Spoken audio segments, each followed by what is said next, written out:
कोई हमारे साथ छल करता है, कोई हमें पीड़ा देता है, तो तन दुख से और मन प्रतिशोध से भर जाता है। फिर हम प्रतिकार चाहते हैं, अपने मन की अग्नि को शांत करने के लिए प्रतिशोध चाहते हैं। और यही हम सबसे बड़ी भूल कर बैठते हैं। तो क्या किया जाए? इसका केवल एक ही उपाय है और वो है क्षमा। यदि प्रतिकार चाहिए तो प्रतिशोध भुला दीजिए और न्याय की ओर अपने पग बढ़ाइए, क्योंकि यही वास्तविक प्रतिकार है। हम अपनी सोच और संसार की मान्यता के अनुसार अपने विचार बनाते हैं। जैसे सत्य कहना धर्म है, असत्य कहना पाप, सहनशीलता धर्म है और क्रोध करना अधर्म, उपकार करना, जीवों पर दया करना धर्म है और निष्ठुर होना अधर्म। परंतु क्या यही सत्य है?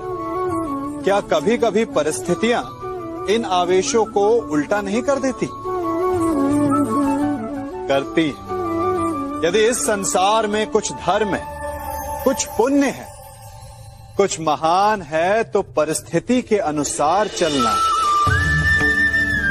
जटायु स्मरण है आप सबको, वो जिन्होंने रावण पर क्रोध किया था, उस पर आक्रमण किया था। उस समय जटायु का क्रोध पाप नहीं था, धर्म था।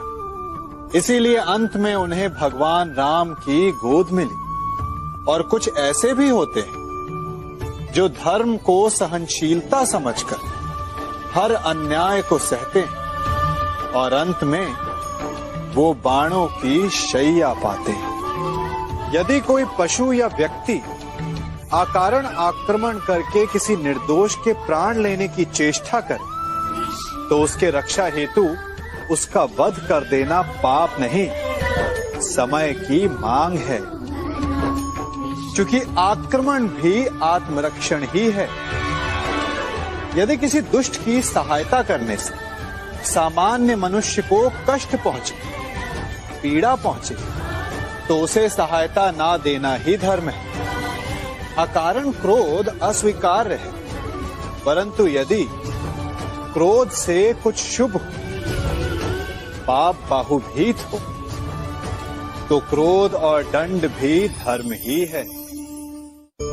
स्वीकारण, सत्य का स्वीकारण मनुष्य के लिए बहुत ही महत्वपूर्ण है।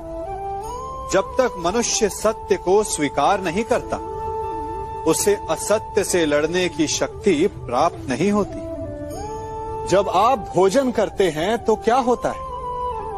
आपका पेट स्वीकारता है कि वो भर चुका है और आप भोजन करना बंद कर देते हैं। जब आपको निद्रा आती है तो क्या होता है?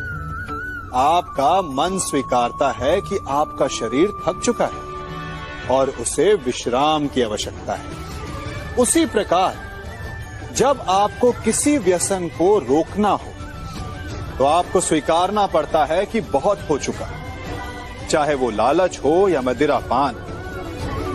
उस व्यसन का त्यागना तभी प्रारंभ होता है जब आप ये स्वीकार कर लेते हैं कि आप उस व्यसन के बंधक हैं।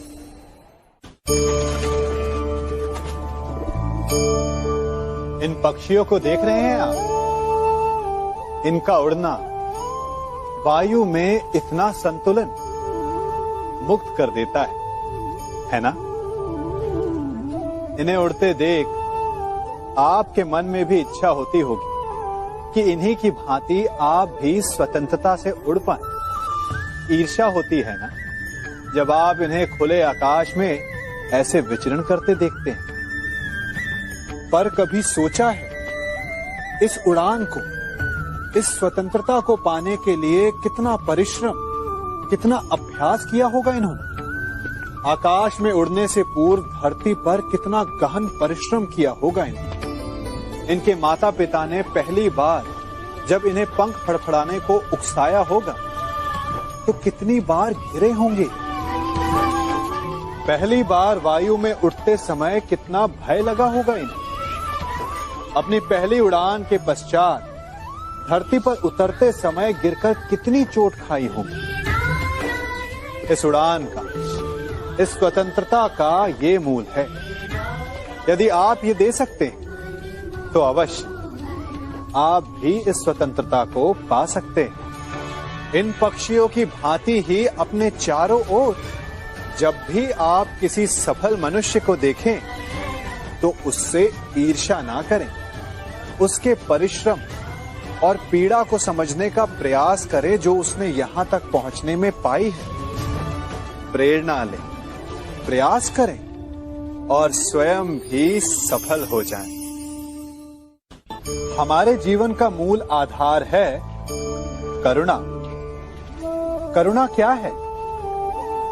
करुणा दया नहीं, करुणा वो भाव है जिससे हम दूसरे की समस्या को समझते हैं।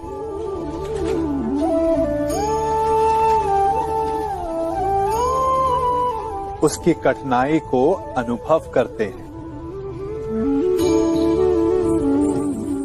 इस संसार में सारे संघर्षों का मूल है एक दूसरे की परिस्थिति को ना समझना, और इस समस्या का हल है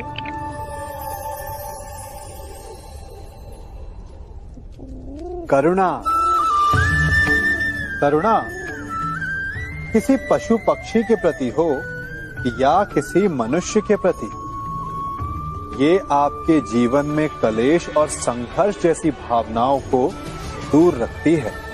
और जिस दिन आप दूसरे को करुणा के दृष्टिकोण से देखेंगे, आपको उसकी समस्या समझ आएगी और उसे आपकी, और उस दिन हर संघर्ष का अंत हो जाएगा।